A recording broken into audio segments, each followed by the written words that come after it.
For this recipe, you will need chicken breast, half a fresh onion. You will need paprika, onion powder, garlic powder, cheddar cheese soup, minced onion, rosemary, and onion flakes. And you will need about 3 ounces of cream cheese. And a crock pot. You also need a crock pot. Chop your onion and add your garlic and brown it all in a skillet. Dump everything into the crock pot with about a cup of water and then give it a good stir.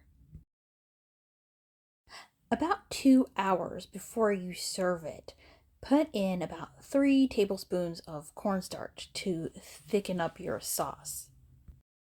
So I realized too late that I did not take a picture of the finished product, and I also didn't tell you, to cook it for about 8 hours. Make sure your chicken is good and done, and it's delicious.